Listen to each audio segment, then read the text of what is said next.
time. We were so close that I wanted to see a few things progress, and I wanted to have some updates on our testing protocols.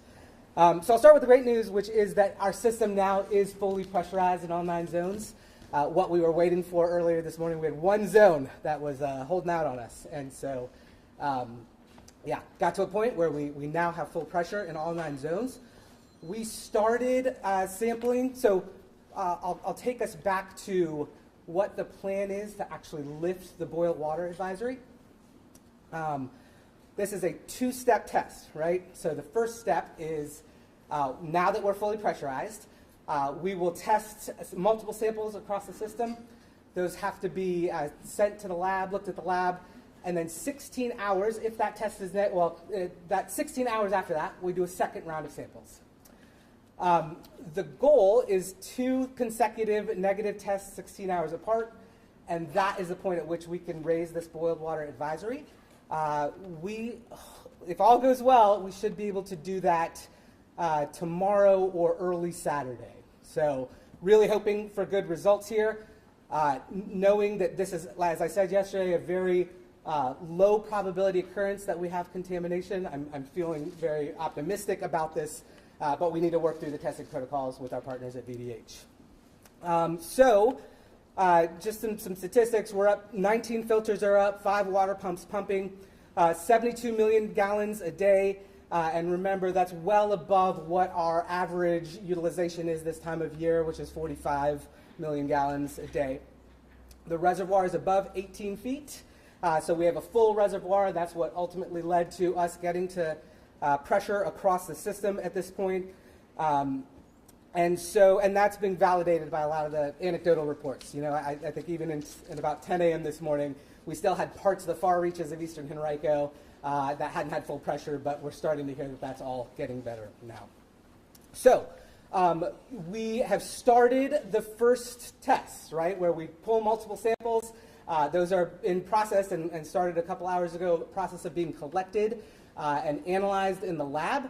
And so our second round will be about 16 hours. Sorry, I don't have the exact time of when those samples will go in, but it's within the last hour or so. So we'll produce a schedule later this afternoon of when those tests actually started and when the 16-hour clock starts for test number 2.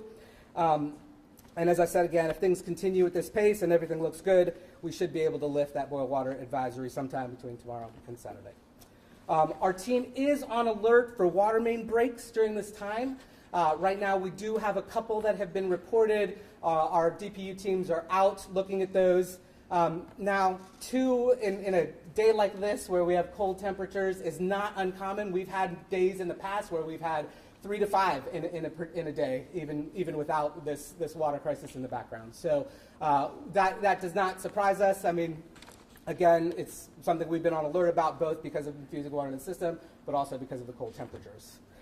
Another thing we want to do is just share a little bit about planning as we head into this next weather event. I know a lot of what we talked about yesterday and a lot of what we've been working on the last couple of days is just making sure that we've got things lined up to minimize the impacts if we do have another outage. So a few of those things that we have been doing: testing battery backups, making sure that the generators are working, increasing the staffing and surveillance roles at the plant during the weather event. We've worked with Dominion. They are on high alert, and we'll make sure they're monitoring power to us throughout. We've had continued commitment from our regional partners to have additional staff, mechanics, technicians, electricians, engineering functions on standby. And then, as I said, increasing the frequency of our site inspections across all of those different operational components. And then making sure that our IT contractors who support that computer system that oversees the whole operation will be on site and monitoring with us. So really looking thoroughly at all of the different components of the system, making sure that we have the right experts either on site or a call away, and increasing our surveillance and monitoring if we are to have another outage to make sure we prevent this from happening again.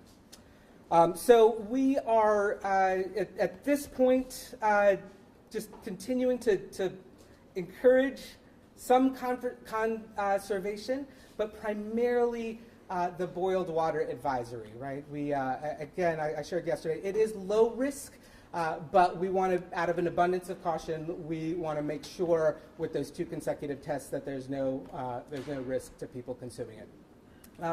I've received a lot of questions about can I take a shower, right? I've heard anecdotes of people actually going and getting bottled water to shower in. That is not needed. The water coming through the pipes, whatever, that low risk of bacteria is only harmful if swallowed, if consumed. People should absolutely feel free to take quick showers, get cleaned up, do that with the water that's coming through your pipes.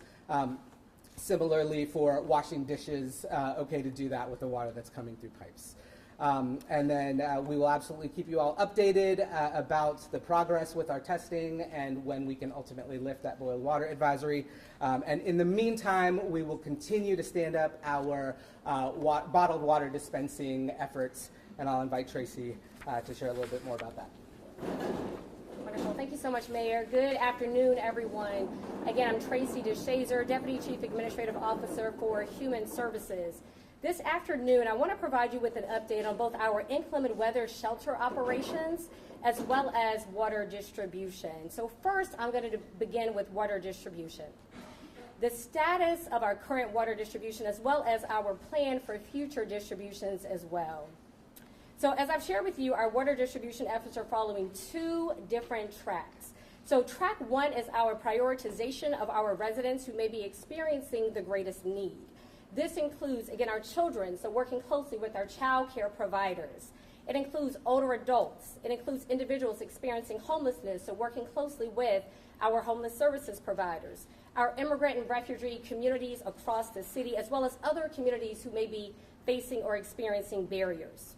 Also included in this track are our residents with mobility and transportation barriers. These residents are encouraged to continue contacting 311.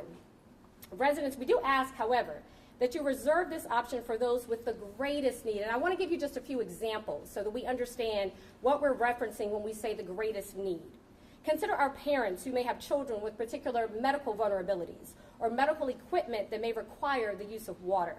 Consider individuals with physical disabilities, older adults, and others who may not be able to leave their residences. Again, we're in this together and we have to continue taking good care of one another. Next, I would like to address our Track 2 water distribution, and this is our citywide distributions. They do continue today across our 11 designated sites. As a reminder, on Tuesday, we started with 10 sites. On yesterday, Wednesday, we added an additional site. That 11th site was the Annie Giles Community Resource and Training Center, and today, Thursday, we now continue to operate those 11 sites. However, this morning, we have experienced an unforeseen delay, 2 unforeseen delays that have significantly impacted our morning distribution. The first is an incident with our truck that was coming in with our morning distributions. I want to be very clear on this. Yesterday afternoon, we continued distributions out as long as we could into the evening. We left each of the 11 distribution sites and did some pre-staging yesterday with our remaining water supply. So several of the 11 sites did have leftover and remaining distribution on site. This morning, again, early morning, we were anticipating then the truck coming in. Unfortunately, that truck itself, the warehouse that it was going to for us to offload, it did get stuck in the area just trying to navigate it. We then had to pivot, bring in smaller trucks to offload it, so that has created a delay. So we do have across our various sites some residents that have been waiting for some time. We do want to acknowledge that, and we do want to apologize for those delays. However, that was an unforeseen challenge with a delay with our truck that was bringing in that water. Next, I want to acknowledge that given the various weather and other related incidents that we are navigating across our nation, our water supply and the actual product and inventory that's coming in, it is coming in different facets or different product types.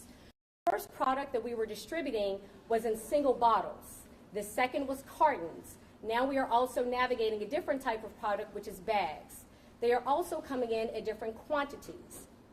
So we are actively working to ensure that we continue following our distribution amounts that we have set, which again are 3 liters per person per family. So that is consistent. However, that product type that residents may be receiving, it's 4 different products.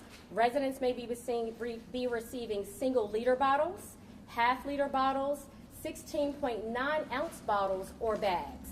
So I just want to be very clear as to those 2 challenges that we are navigating. Next, I want to just highlight that distributions will continue throughout the day today, and they will also resume tomorrow. So we encourage residents to continue monitoring our social media channels as well as rva.gov for real-time updates. Residents can also receive real-time updates from our team, our staff, and volunteers that are on site as we are in consistent communication with them. So again, as a reminder, distribution will continue tomorrow. Now, I want to talk about some successes. Success number 1, we have been actively, again, asking residents experiencing mobility and other barriers, transportation barriers, to contact 311. Between Tuesday and yesterday, we had received 554 requests. By 8:30 last night, we had responded to 447 of those requests, and we continue to respond to those individual requests. Richmond Police Department is facilitating this effort for us, so residents that are calling 311, they are getting their water quickly. Next, I want to provide you all with an update on our comprehensive distribution thus far. As of Tuesday, we had distributed 90,000 liters. Yesterday, we distributed approximately an additional 90,000 liters, and again, we continue distributions today. Now again, as a reminder, we are navigating the challenges from this morning, so we encourage residents to come back this afternoon because we will have more water and more inventory coming in. Finally, I want to share one additional effort that we have just now stood up. We do also have a potable tank at Southside Plaza. So residents that do have jugs, empty jugs that they have, that is another option for you. We are bringing that online right now as we speak to you. So residents, individuals that do have jugs that want to come and fill their jugs, they are able to do that as well. The final update on water distribution just involves our volunteers. Today you will notice that we have pulled back some of our American Red Cross volunteers as we are currently allowing them to get some very much needed rest and prepare for the incoming weather should we need to then activate them to address the incoming storm. We are working very closely now with faith leaders. So you will see members of the clergy, you will see their parishioners, their congregants that are out across our 11 sites alongside our city employees facilitating the distribution this morning. Finally, before turning things back over to our mayor, I wanted to provide you with an update on our inclement weather and inclement weather overflow shelter operations. As you all know, we, in partnership with the Salvation Army, stood up an inclement weather shelter at 1900 Chamberlain Avenue. Throughout the course of this event, that shelter has been at capacity. In an effort to ensure we were supporting our residents experiencing homelessness, we then have stood up through my human services team an inclement weather overflow shelter. That first location that was communicated out has been Marshall Plaza. As of late last night, it did reach capacity. We initially shared with you that there were 51 beds there. That bed count did shift so that we can accommodate some of the needs and special needs of those individuals sheltering with us. It is now down to 49, okay? And again, it is at capacity. We have 106 at 1900 Chamberlain Avenue, 49 at Marshall Plaza. And we just activated this morning the 2nd Police Precinct Community Room. It went online at 10 a.m. this morning. We continue to work with the homeless services community, our Greater Richmond Continuum of Care outreach team to ensure, and other organizations, to ensure that residents who may still be outdoors know exactly where they can go to get inside out of the elements. Now I will turn it back over to our mayor. Thank you, sir. Okay, we'll open it up for questions. All right, folks, we're going to do this the same as we've done every day. We're going to start one end of the line and work our way down. Sam, you're up. Mayor Avula, I wanted to ask, I know we're talking about the water crisis. I want to ask about a different water crisis. There's still ice everywhere and snow everywhere. There's ice and snow on the roads, on sidewalks, wheelchair ramps. Can you talk a little bit about what the city is doing to address that? Yeah, the question is, there's still ice on the road. What are we doing as a city to address that, especially when we've got more weather coming Friday night? Our Department of Public Works continues to be activated, and I don't have all of the recent details on this. There's been another side of the house that has been focusing on that. Tracy, I don't know if you have anything to offer. If not, we can see if we can have somebody from DPW pop up here and answer that question just about just salting, sanding. What are our plans for ice that's on the road now? Okay, great. Hi, Danny. Hang on a second. Thank you for answering our questions. I wanted to ask you about the generators at the water treatment plant. My understanding from Julian is that those have to be manually powered on. So what I'm trying to figure out is, why was the system designed that way? When were those powered on by somebody? Was there a delay in those being powered on that could have led to this catastrophe that we're now experiencing? And was anybody actually at the plant when this all went down to manually turn those off? Yeah. I've heard some discussion about this, and again, I'm just as interested in figuring out exactly what the sequence of events is. We have taken some initial steps. Yesterday I talked about the fact that we're committed to doing a really rigorous and transparent after-action process to figure out what was the sequence of events, how did we get here, and then how do we prevent this from happening in the future. We've made some initial calls to groups who would come in and do investigations. We want to really do that in partnership with our regional partners and our city council to make sure that everybody is in agreement about who's doing the investigation, how they're going to do the investigation. And so I expect in the coming days we'll have a lot more clarity once those questions start being asked and looked at. What was the sequence of events? I don't have the answers now, but please know, I am as or more interested than anybody about how we make sure that this doesn't happen in the future. Can you commit right now to us, to the public, that you will tell us the exact sequence of events and what potentially went wrong? Absolutely. In our after-action report, that will be part of the investigation. It'll be laid out, and that'll be a public document. Have you been able to ask Ms. Bingham about it? Has she shared any of that information with you yet? Not with me. We have not. Again, we've been so focused on just getting the operation up and running, and then also, running through all the steps that I talked about before, and like reviewing our protocols and making sure that our staffing plan looks different, and that we're, ramping up inspections. So I think that, again, we'll have a lot more clarity in the days to come. Right now, job number one is get the boiled water advisory lifted and then prepare for any potential weather event coming ahead of us in the next couple of days. And you'll have somebody there to, if the power goes out again, manually turn on the generators for this next weather event? We've absolutely looked at our generator protocols, tested the generators, tested battery backups, and ramped up the staffing overnight for this weather event. Yeah. Thank you. Tyler? So yesterday, DP Director April Bingo said that this crisis was caused by a simple weather-related power outage. But as you know, power outages happen all across the country all the time, and whole cities don't completely lose their water. And this is why we have redundancy systems in place, right? And so last week, April sent a letter to the EPA and said redundancy is a key feature of our system, ensuring that critical services remain uninterrupted despite the temporary unavailability of certain assets. A couple days later, that whole system failed, and now we were in a crisis. What is your reaction to that, and do you stand by the fact that this is just a simple weather outage issue? Well, I think the weather outage, I don't even know how to repeat that question, but I'll answer it to my best of my ability. So the weather clearly caused the primary issue. The thing I do understand is that the UPS battery backup, and I'm not exactly sure what that stands for, but the battery backup system didn't last as long as it needed to. And so we did have a failure of that battery backup that led to the valves in the system not opening up and water backing up into the plant. So that's what I do know. I think this is why we're testing our battery backups now. It's why we're testing our generator backups.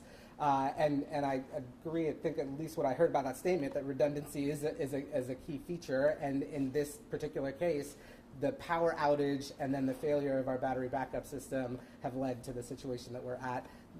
I imagine again, we're going to do a really rigorous review, see if there's other pieces of it that we need to build for future resiliency. But as you do that, if you find that there are leadership or management failures, personnel failures, they didn't do what they were supposed to do. Are you going to hold those people accountable? That's the job, right? We need to make sure that we've got the right protocols in place, the right people in place, the right systems in place to provide the basic services that our city needs. So absolutely. And why isn't Ms. Bingham here to answer questions?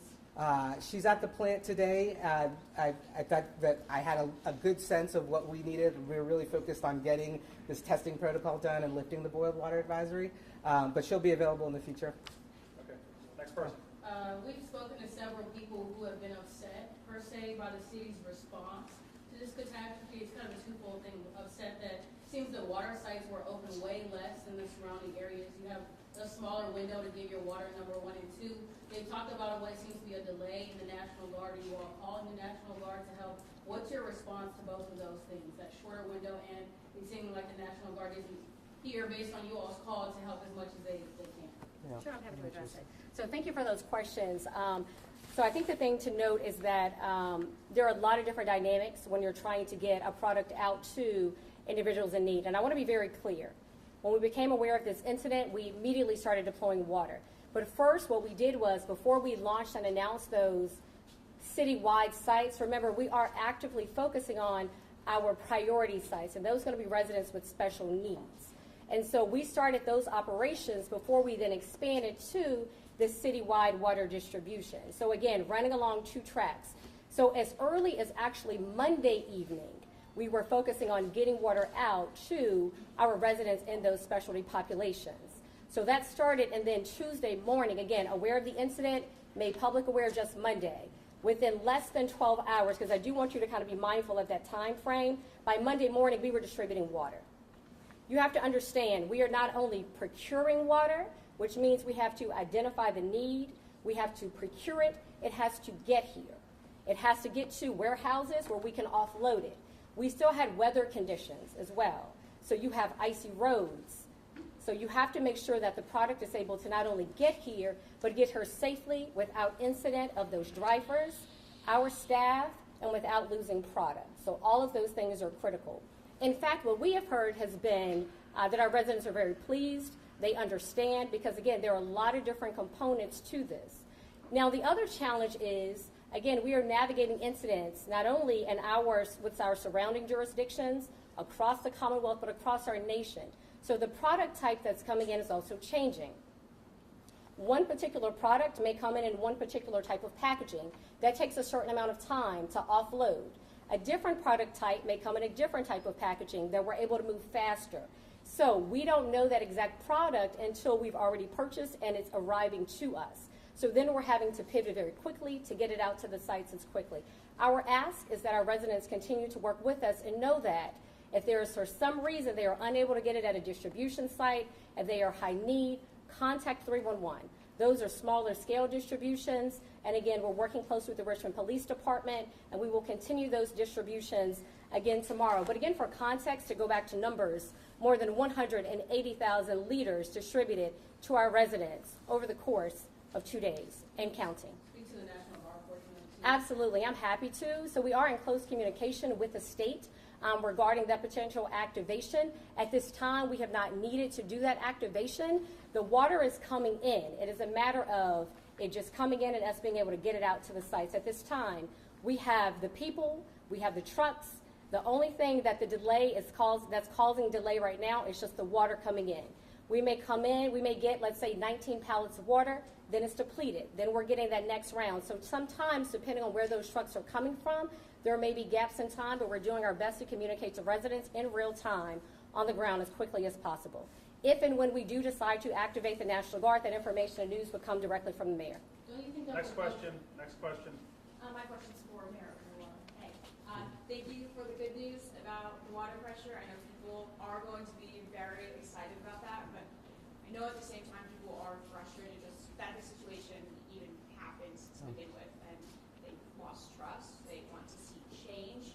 Do you have confidence in April Bingham moving forward to lead DPW and to manage this crisis? Yeah, I've been absolutely impressed with April's attentiveness and response. Again, I'm a week into this job, just getting to know everybody, know the operation, and so, once we do our after-action review, once we understand exactly what happened, that'll bring a lot to light about, how much of this was system failure, how much of this were process failures, and again, I am absolutely committed to identifying what do we need to do to prevent this from happening again. Next question. Thank you, Mayor. Basically, my question is, what are the estimated number of people or households that are without power at the peak, and how many of them can you name in our respective areas right now? Oh, I do not know the answer to that. I mean, at some point, without power, you said? Yes, without power, yes. The highest number I heard was 1,600 outages, and that was at some point kind of mid-morning on Monday. I'd need to check with Dominion to see if that was actually the peak or Do not. you know when there will be an update on this and when we can find out that information? And sorry, is the question like how many people are out of power right now? Yes. I'll have to follow with Dominion on that. I don't actually know. Do you have any idea? I don't. Yeah. Sabrina? I know there's a lot we don't know yet, but there are experts who say a power outage shouldn't have led to the plant flooding. And so I'm curious, what have you learned about that in recent days, and what are you doing outside of stopping and surveillance to make sure that doesn't happen again as the city faces, 3 to 4 inches of snow? Yeah, as I said earlier, the power outage combined with the failure of the battery backup is ultimately what led to the flooding. And so we really need to look at, do we have a long enough battery backup? Are there other communication issues? Because remember, the IT system, the computer brain, is also part of what contributed to this, right? It came up when power went out. The IT system went down, and then we had real issues getting that to come back online and connect with the servers, and ultimately that led to the valves not opening. So I think that's some of what we've learned in this early diagnostic process. And then in addition to the monitoring, we're testing those battery backups, testing that generator backup, and then making sure we have redundant people and equipment on site through the duration of this winter event. Next question. As people dealt with the outage this week, they also received text messages to pay their DPU water bill. What is the plan for the January bill? How are people going to be credited for this outage in their next bill cycle? We are going to postpone payments and fines, is that right? And I don't have all the details. We will put that out on our website and on our social media shortly, but we made that decision yesterday as a city, so more to come on that. Fran? How many people were at the plant Monday morning when this situation began? I don't know the answer to that. When I first heard about this was right afternoon. It was the afternoon of Monday. We had our first pulled together meeting at City Hall. So I don't know the details of how many people were actually on site. Can you say with certainty there's at least someone there keeping an eye on things? At the plant? At the plant. I can't say that with certainty, but I would be shocked if we didn't have people at the plant, right? I think there's always somebody at the plant. It's a 24/7 operation. It's always staffed. So I wasn't there, but it would absolutely shock me if we did not have somebody at the plant. To follow up on Melissa's question, you can't say whether the generators failed or whether someone just didn't turn them on. That's right. I don't know the answer to that, Greg. Okay, on the end. Charlotte with Virginia Mercury, usually covering state stuff, so this is more of a state-focused question. Yesterday you were talking about the aging infrastructure, and that may have played some role in all of this, which clearly we'll learn more later. Is there any kind of estimate on how much Richmond may ask the General Assembly for in the future? Yeah, we have not gotten there at all. We're starting to work on both requests, both from the General Assembly and then also figuring out what funding opportunities may be available at the federal level as well. We know that it is going to take, for our combined sewer overflow, stormwater overflow system. I mean, there's lots of infrastructure issues, but we will certainly, springboard off of this event as just a more urgent cry for, hey, we're an old city, we have aging infrastructure, we need to invest in it. Can you say Thanks, everybody. Can you say exactly? Thanks, everybody. Thanks, everybody. You learned of this. You said it was in the afternoon. 1 p.m. So you weren't told in the morning when the power went out that there was an issue? We had a brief conversation just as in a morning check-in. Hey, we may be having some power outages, power issues, and we're actively assessing it. And then 1 o'clock, I was part of the meeting. Thanks, They everybody. didn't tell you the Thanks, plant was everybody. failing in the morning? Have you No. asked Thanks, Ms. everybody. Bingham when Thanks, everybody. someone was on site to turn on the generator? Are you gonna ask that? Sure. Like maybe right now? Yeah. Sure. Thank you. Sorry. Yeah. Can you please make April available later today, maybe? Can anybody answer the question about whether someone was there? Anyone available to answer that? Do you have a DPU official that can come talk to us? We're ongoing. We're checking into all this stuff. We've written down everything that you've asked. We're checking into it. Is someone available right now? Is Bob Sayat still with the city? It's a personnel issue. We'll confirm. We'll check. When was he last with the city? Can't comment on personnel right now. Okay. Thanks, guys.